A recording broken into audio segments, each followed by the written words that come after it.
बिहार में इस साल विधानसभा चुनाव है, जिसे लेकर चुनाव आयोग नया वोटर लिस्ट रिवीजन अभियान चला रहा है, जो कि 29 जुलाई तक चलेगा।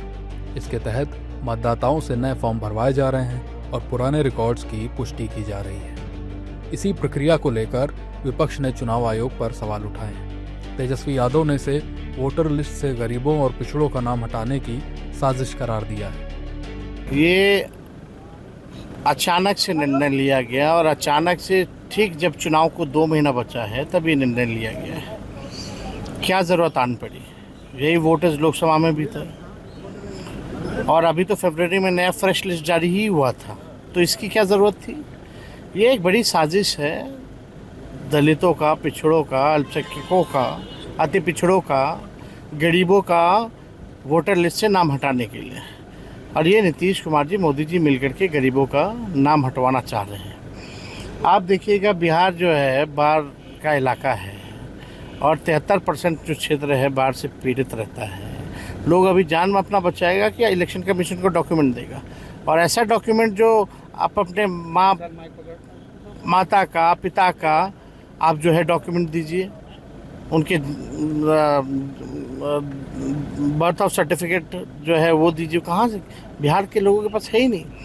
आप आधार कार्ड नहीं चाह रहे हैं, आधार कार्ड को मान्यता नहीं दे रहे हैं, मनरेगा कार्ड को मान्यता नहीं दे रहे हैं। तो ये बड़ी साजिश है जिसका हम लोग जो है भंडाफोड़ करेंगे और इलेक्शन कमीशन से लेके कहीं भी हम लोगों को जाना पड़े, ये हम लोग जाने का काम करेंगे। इस तरह का काम आखिर क्या ज़रूरत आ पड़ी है?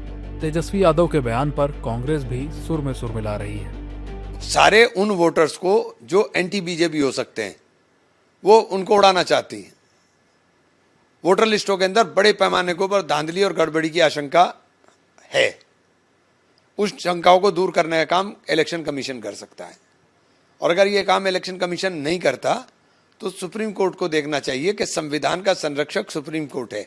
अगर संविधान की धज्जियां इस प्रकार से उड़ेंगी तो सुप्रीम कोर्ट को इंटरवीन करना चाहिए। एनडीए नेता तेजस्वी यादव के आरोपों को बेबुनियाद बताकर चुनाव आयोग की प्रक्रिया को सही बता रहे हैं। वहीं चिराग पासवान के मुताबिक विपक्ष को हार का डर है। रिप्रेजेंटेशन ऑफ पीपल्स एक्ट के तहत 1950 इसके तहत ये प्रोसेस समय समय पर अपनाया जाता है और इसको अपनाना भी ज़रूरी है, ताकि इसकी आड़ में जो फर्जीवाड़ा होता है, कई बार हम लोग देखते हैं कि अगर किसी का निधन हो गया उसके नाम भी उसमें वोटर लिस्ट में डला होता है, जिसकी वजह से जो सही मतदाता है, जो वोटर है, वो अपना वोट नहीं डाल पाता है। ऐसे में इस प्रक्रिया को और ट्रांसपेरेंट करने की सोच के साथ समय समय पर इस प्रोसेस को अपनाया जाता है, और जिनको इस प्रोसेस से चिंता हो रही है उनको डर पहले से ही है अपनी हार का, और वो लोग पहले से ही बहाना ढूंढने का प्रयास कर रहे हैं कि नवंबर में जब रिजल्ट आएंगे तो इनको कोई ना कोई तो बहाना चाहिए। भाई, ईवीएम का बहाना कितनी बार ये लोग अपनाएंगे? तो अब इनको ये एक और बहाना मिल गया है जिस पे ठीकरा फोड़कर ये अपनी हार की जिम्मेदारी और जवाबदेही से पल्ला झाड़ना चाहेंगे। विपक्ष के नेता माननीय तेजस्वी यादव जी, आपको आलोचना की पात्रता नहीं है। जिनके पुत्र आप हैं, आपके माँ पिता के शासनकाल में केजे राव जैसा चुनाव आयुक्त ने चुनाव करवा लिया। हालात यह थे कि पुलिस अपनी सुरक्षा की गुहार लगाती थी, महिलाएं, दलित, अल्पसंख्यक का वोट डालने नहीं दिया जाता था, चुनाव लोकतंत्र का पर्व नहीं रहता था, आतंक उत्सव मनाया जाता था। मतदाता सूची का पुनरीक्षण चुनाव आयोग का विहित दायित्व है। हर एक राजनीतिक दल को बूथ लेवल एजेंट बना करके चुनाव आयोग को सौंपना था।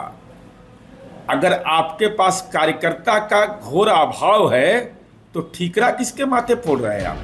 बिहार में 2025 के विधानसभा चुनावों की आहट के बीच सियासी गर्मी बढ़ती ही जा रही है। 243 विधानसभा सीटों पर होने वाले इस चुनाव को लेकर एनडीए और विपक्षी इंडी गठबंधन में सियासी और जुबानी तकरार बढ़ती जा रही है, और इन सबके बीच चुनाव आयोग का वोटर लिस्ट का रिवीजन अभियान बड़ा मुद्दा बनकर उभरा है।